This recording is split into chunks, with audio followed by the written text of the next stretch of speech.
similar, not necessarily 12%, but similar rate increases. And of course, we'll review them every year like we do now. Maybe we get growth and it won't be as much, but that's what drives it. Lack of growth will drive your rates higher. Okay, but going back to population curve, as we had talked about before, the assumption here is that we're going to use services for 40,000 people within the next 7 years. No, that wasn't exactly the assumption that was built into the budget. We're just building in what I talked about, the 1.1 million package plant, these things, back to economic development. That's the only way you're going to relieve this. So in lieu of any type of business or commercial development that's going to happen over the next few years, we're stuck with 12%. All right, that was not made clear when that was first done, but now we know. Okay.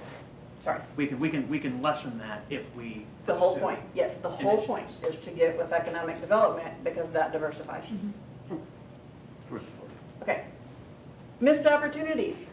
The cost of not embracing growth and not having utilities at our I-35 interchanges equals missed opportunities. In the past, these economic development opportunities have been presented to this city. NASCAR, the Livestrong Soccer Stadium, Legoland, it was in a different form at that time, but it did start here, and the Overland Park Soccer Complex. Can you imagine what this city could do with the sales tax dollars if we had Nebraska Furniture Mart or the Legends? We wouldn't be having these talks. The possibilities are staggering. Conventional wisdom also reminds us that if we do not learn from history, we are doomed to repeat it. Growth is already here. Much of 119th Street has only been developed since 2005. Think about Granite City, Bass Pro, Longhorn. Olathe built the Lone Elm Interchange, which has led to PacSun, FedEx Outpost, SMH. In that same area is the Olathe Medical Pavilion and the Johnson County Community College Education Center. Our population doubles every 10 years. Since 2000, we have a new high school, Pioneer Ridge, most of our elementary schools. Our Moonlight Road commercial area is in that same time frame.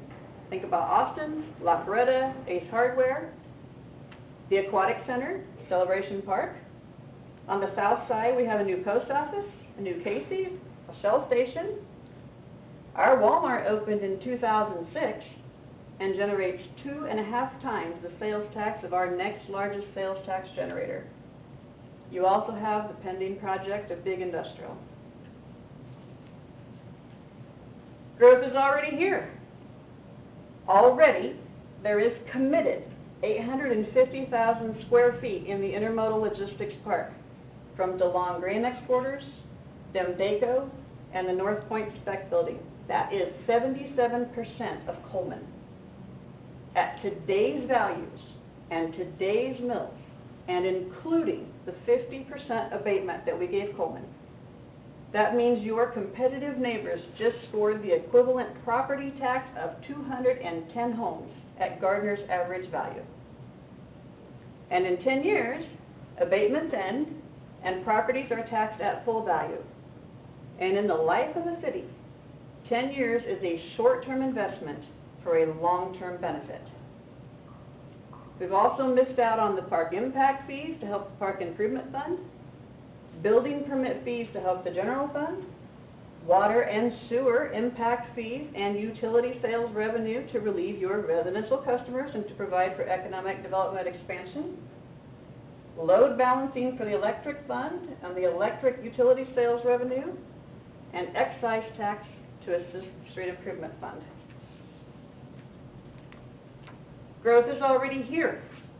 At your January visioning workshop, you had an economic development panel of Bob Marcus, Ed Eilert, Pete Heaven, and Mary Birch, who told you that developers want what this region has, an educated workforce, and the Research Triangle is only further enhancing that.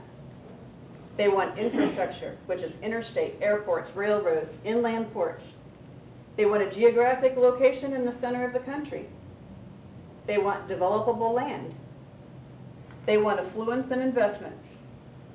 This region is being heavily marketed, and Gardner also has all of those components. One of your strategic goals is to improve the quality of life for your citizens, and what better way than to embrace economic development and get your piece of the action?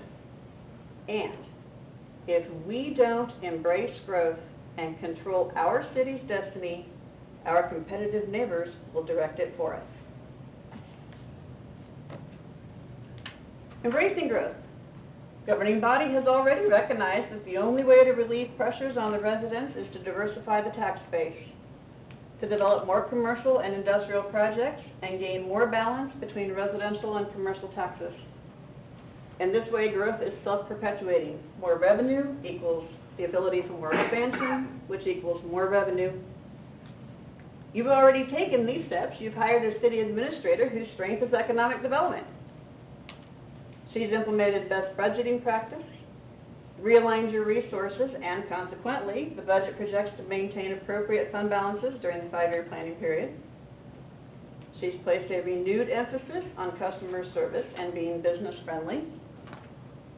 And you've made commitments to economic development besides hiring a progressive city administrator. You've agreed to rebuild the community development department. You've approved the creation of a comprehensive plan and an economic development strategy. And you've approved payments to your EDC and chamber partners. And you invested in opening the southwest area of town by partnering with Edgerton on the Bull Creek wastewater plant. In summary, through vigorous review and realignment of resources by your city administrator and her executive team, this best practice, priority-based budget supports the strategic goals of the governing body. The city administrator is building and developing a team to implement your strategic goals and vision for the community. This budget includes the resources we need to do the job right, to position for growth and improve the quality of life, and build a community of choice and a vibrant economy for all of us. ICMA reminds us that good local government does not just happen. Informed citizens, elected officials, conscientious public managers, and dedicated employees all work together to make it happen. And one final thought is legacies are built by people who are not afraid to make bold decisions and prepare for the future. I see what you have to say. Questions? I just had a comment, well, actually, two. You mentioned Zimmerman is pending. That's not, we haven't decided anything about No, that. it's pending. Pending to me. I guess I could, Waiting. that's what I meant, waiting. To close. It's out there. Oh, well, sorry, Sam. In the meeting, It's in we have a limbo, request, really. meaning we have a request that we need to respond to. Right. Then I was just gonna, I heard mostly growth and economic development. And I think that one of your examples, Legends, I gotta counter that one with reality, and that is taxes in the area around that area, for residential homeowners has gone up, or have gone up, in one case that I know of, 40% since the Legends was built. So you compare that to the 26% that we suffered a couple of years ago, and the only thing you can say about our situation versus theirs is that we overbuilt, and it didn't come, and they built what the market would hopefully bear, and their taxes went up even more than ours. So I think you can make a case for not hanging your hat on growth, but modeling, or having a model for the city that creates the best environment for those people who are here, and making it so good that other people want to come here. Other businesses will want to serve those people, and you'll have a more organic form of growth rather than Legends, illegal land. I don't know, maybe everybody else sees it differently, but those areas, at least from the residential taxpayer base, don't seem to live up to their expectations. And I'm looking, just as an example, at a house that I listed. I've got the listing right here in 2003, in probably less than half a mile from Legends. Taxes were $1,646, and within, I think, a year or two, they're now up to $2,300 and some odd dollars, and the value has gone from $126,000